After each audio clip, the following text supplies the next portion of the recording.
Hello, my dear friends. Welcome to Physics Bouquet. Last videos में हम discuss कर चुके हैं डैम्प्ड ऑसिलेशन के बारे में और जो डैम्प्ड ऑसिलेशन नंबर 1 जो था वहाँ हम डैम्प्ड ऑसिलेशन का डिफरेंशियल इक्वेशन डिराइव किए थे। वो डिफरेंशियल इक्वेशन इसी तरह था, वो था हमारा d²x/dt² plus 2α dx/dt plus ω²x is equal to 0। ऐसा एक लीनियर होमोजेनियस इक्वेशन था, सेकेंड ऑर्डर डिफरेंशियल इक्वेशन। ये है डैम्पिंग कांस्टेंट, जो कि डैम्पिंग फोर्स पर यूनिट मास पर यूनिट वेलोसिटी, और ये है हमारा फोर्स कांस्टेंट या स्प्रिंग कांस्टेंट पर यूनिट मास है। अब भी क्या करेंगे, हम इस इक्वेशन का सॉल्यूशन निकालेंगे। Solution of the differential equation. तो ऐसा एक इक्वेशन कोई भी लीनियर होमोजेनस और सेकेंड ऑर्डर डिफरेंशियल इक्वेशन हो तो इसका कई सारे सॉल्यूशन हो सकते हैं, मगर ये जो एक इक्वेशन हम इस टाइप का ले सकते हैं। कोई भी सेकेंड ऑर्डर डिफरेंशियल इक्वेशन हो तो हम ऐसा एक सॉल्यूशन, इसको ट्रिवियल सॉल्यूशन बोलते हैं। Trivial solution, trivial. सपोज एक solution x is equal to a exponential beta t, a एक constant, this beta is also a constant. तो हमारा dx/dt बन जाएगा क्या, dx/dt बन जाएगा a beta exponential beta t, और d²x/dt² बनेगा क्या, a beta square exponential beta t। तो ये just x dx/dt first derivative, second derivative मिला, यहाँ डाल दो। तो डाल लेने से हमको मिल जाएगा a beta square exponential beta t plus 2α a beta a exponential beta t plus ω² a exponential beta t is equal to 0। ये हो गया। ये पुट करने के बाद अभी देखो ये हम कॉमन ले सकते हैं, तो हमारा a exponential beta t common चला गया, तो हमको मिल जाएगा beta square plus 2α beta plus ω² is equal to 0। ठीक है, तो देखो ये तो 0 नहीं हो सकता, क्योंकि ये 0 होगा तो x 0 हो जाएगा, मतलब डिस्प्लेसमेंट इटसेल्फ विल बी 0। सो जरूर ये 0 होगा, इसका और इसका मल्टीप्लिकेशन 0 हो तो ये 0 नहीं हो सकता, तो ये जरूर 0 होगा। तो ये इम्प्लाइज हमको मिल गया beta square plus 2α beta plus ω² is equal to 0। देखो ये एक क्वाड्रेटिक इक्वेशन है, बीटा में एक क्वाड्रेटिक इक्वेशन है।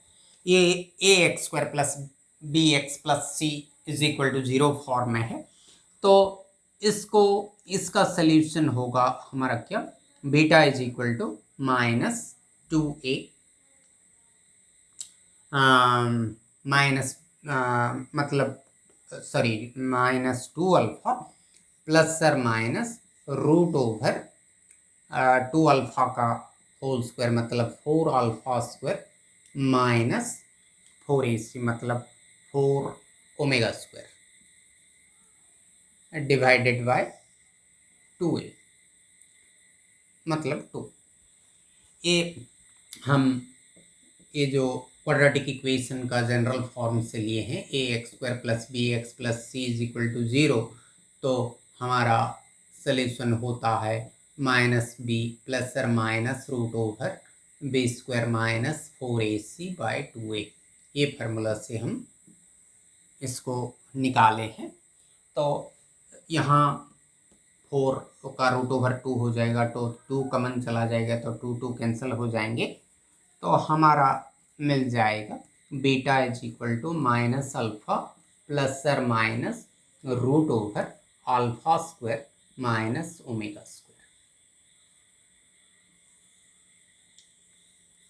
ये जो वैल्यू ऑफ बीटा, इसको थोड़ा नज़र लगा, इसको थोड़ा मार्क कर। यहाँ -α + √α² - ω² एक सॉल्यूशन है, बीटा का वैल्यू है, मतलब एक रूट है। कौन सा इक्वेशन? इसका एक रूट है। और दूसरा है बीटा = -α - √α² - ω²। तो ये जो हम ट्रिवियल सॉल्यूशन लिए हैं, ये बीटा के जगह हम -α प्लस दिस मच लिख सकते हैं और -α माइनस दिस मच भी लिख सकते हैं। तो हमको दो सॉल्यूशन मिल रहा है। सपोज एक को हम x1 लिखते हैं, इसको मिटाता हूँ। सपोज एक को लिखता हूँ मैं x1 = a exponential beta t के जगह -α और प्लस √α² - ω² t। सपोज इसको a1 लिख लेता हूँ सॉरी। और दूसरा x2 = a2 एक्सपोनेंशियल -α √α² - ω² t। तो ये दो सॉल्यूशन। तो हमारा जो फाइनल सॉल्यूशन होगा, ये दोनों का सम होगा, लीनियर सम। लीनियर सम होगा तो result actual solution will be actual solution. So actual solution will be हमारा x = दिस x1 + x2 होगा। x1 + x2 होगा तो सॉल्यूशन विल बी हमारा a1 exponential -α plus √α² - ω² into t प्लस a2 exponential -α minus √α² - ω² into t। ये actual solution होगा। तो अब भी क्या करते हैं, कॉमन ले जाते हैं। कौन सा कॉमन जाएगा? तो हमारा x = यहाँ एक्सपोनेंशियल -αt, ये एक्चुअली ऐसा है, ये एक्चुअली ऐसा है।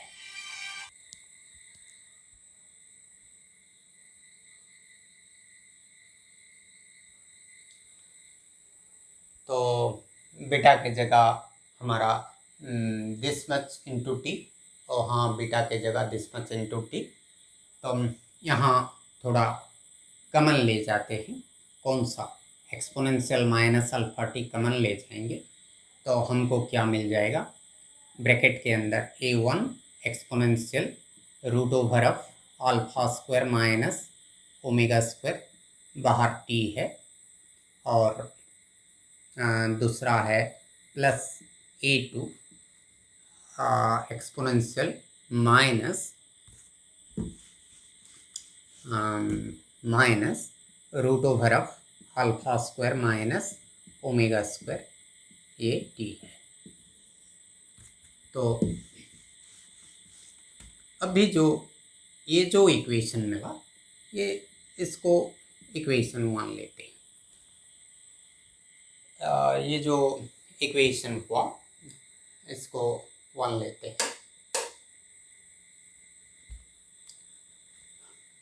यहाँ देखो, ये एक्सपोनेंशियल है, ये एक्सपोनेंशियल है और एक एक्सपोनेंशियल कॉमन है। तो अभी जो हमारा डैम्प्ड ऑसिलेशन में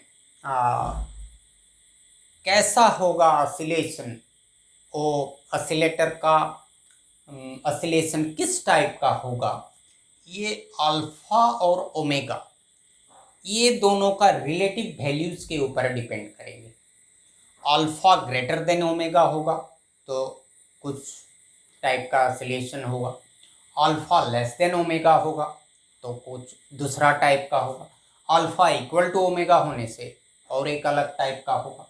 तो हम 3 डिफरेंट केसेस अराइजेस, वो 3 डिफरेंट केसेस हम एक के बाद एक डिस्कस करेंगे।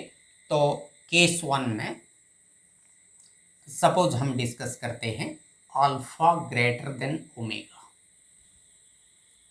मतलब damping constant is greater than angular frequency. तो यहाँ थोड़ा एनालाइज करते हैं, ये ग्रेटर देन ओमेगा होगा तो ये जो alpha square greater than omega square होगा, this implies alpha square minus omega square will be greater than 0। ये ग्रेटर देन 0 हुआ मतलब पॉजिटिव क्वांटिटी हुआ तो इसका रूट ओवर क्या होगा, ये एक रियल नंबर होगा, एक रियल होगा, इमेजिनरी नहीं होगा। मतलब this is a real positive number, real and positive, imaginary नहीं होगा। तो रियल एंड पॉजिटिव हुआ। बाकी देखो इस टर्म में ये मल्टीप्लाई हुआ है, इस टर्म में भी ये मल्टीप्लाई हुआ है और alpha square greater than omega square है। तो on the whole this is multiplied with a negative exponential, exponential with negative. तो ग्रेजुअली क्या होगा, यहाँ जो मोशन होगा ये ग्रेजुअली एक्सपोनेंशियली डिक्रीज होते जाएगा, exponentially it will die off, exponentially the motion dies off, exponentially dies off to 0। कब 0 होगा, जब t इन्फिनिटी हो जाएगा, t बहुत लार्ज वैल्यू टाइम हो जाएगा, exponential minus alpha into infinity, मतलब एक्सपोनेंशियल माइनस इन्फिनिटी मतलब 1 बाय एक्सपोनेंशियल इन्फिनिटी मतलब 1 बाय इन्फिनिटी मतलब 0। तो ये जो डिस्प्लेसमेंट फाइनली 0 हो जाएगा। तो इस टाइप का oscillation, that means there will be no oscillation at all finally. This type का ऑसिलेशन को हम ओवर डैम्प्ड ऑसिलेशन बोलते हैं, ओवर डैम्प्ड। और इसका और एक नाम भी है ए पीरियडिक, ए मतलब नो, नॉट पीरियडिक, और डेड बिट भी बोलते हैं। ये तीनों नाम है इस टाइप का ऑसिलेशन, जो ऑसिलेशन में अल्फा ग्रेटर देन ओमेगा होता है और मोशन एक्सपोनेंशियली डाइज अप हो जाता है, फाइनली 0 हो जाता है जब टी टाइम बहुत बड़ा हो जाता है। तो उस टाइप का ऑसिलेशन हमारा हो गया ओवर डैम्प्ड, ए पीरियडिक और डेड बिट। और उसका ग्राफ हम प्लॉट करेंगे तो ग्राफिकल रिप्रेजेंटेशन कैसा होगा, उसका ग्राफ हम जब प्लॉट करेंगे, इस तरफ एक्स लेंगे मतलब डिस्प्लेसमेंट और इस तरफ टाइम लेंगे, तो क्या होगा, ये थोड़ा सा पहले बढ़ जाएगा टाइम के साथ और gradually it will die off, ऐसा। तो पहले थोड़ा मैक्सिमम होने के बाद, क्योंकि ये क्यों थोड़ा बढ़ेगा कि पहले जो टर्म है ब्रैकेट के अंदर, तो मार्क करो, ये जो टर्म है ये पॉजिटिव है, तो थोड़ा सा बढ़ेगा, फिर बाद में ये ग्रेजुअली कम होते होते होते होते, तो ये है पहला केस है। और 2 केस नेक्स्ट वीडियो में डिस्कस करेंगे। आज के लिए इतना ही, बाय।